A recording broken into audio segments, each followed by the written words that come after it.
In many ways, John Denison has fulfilled a lifelong dream of growing rice and raising cattle. It's a vocation he desired since his early childhood.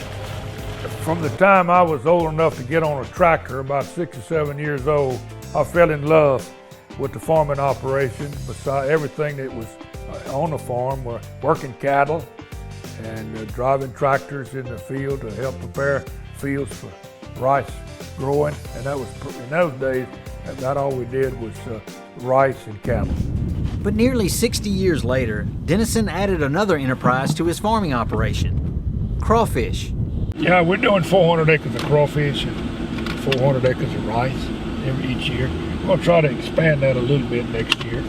With some encouragement from his grandson, Denison is now involved with wholesaling crawfish, and the business is expanding its reach. I did not choose to switch into actually fishing operations until I was ready to retire, and I brought in a young farmer who was in the crawfish business, and he wanted to crawfish on my property. My grandson convinced us to go into the wholesale business and to move crawfish into the Texas market, and we chose to do that, and that has been very successful for us since about 2015.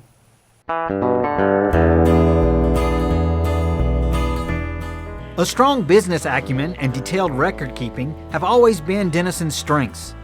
The rise and fall of commodity prices means farmers must be prepared for the good times and the bad. Farming has always been a challenge. It's always been ups and downs. Many times the prices did not equal to what our production costs were, and so I had to be very studious in record keeping and knowing where the dollars needed to be put to serve me best. One of those good times for rice was when a severe drought struck in Asia, which caused global rice stocks to crash. Rice prices reached levels never seen before.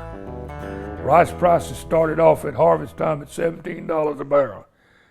It moved up very quickly to before harvest was over, rice was selling for $30 a barrel. I ended up selling a major portion of my crop that year for over $30 a barrel. Haven't seen it since, and I don't know if I'll live to see it again. Hope so, because it really put us on a strong footing. Denison has held leadership positions throughout his career, including 34 years on the Calcasieu Parish School Board, chairman of the U.S. Rice Federation, and a founder and chairman of the Louisiana Rice Research Board.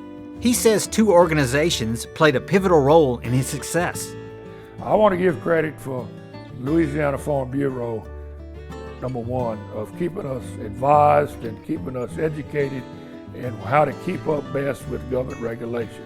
The second organization I want to commend is the LSU AgCenter and the Rice Experiment Station. I wouldn't be in the business if it wouldn't have been for them, with all the new practices and the better yields, the better varieties.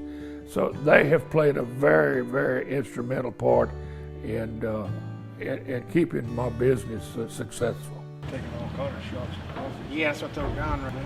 Oh, it's meet this fellow here.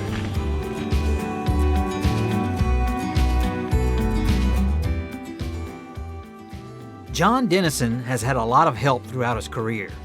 He gives credit to his wife and children for all of their support and the labor they provided. Denison says it always helps to have some divine intervention.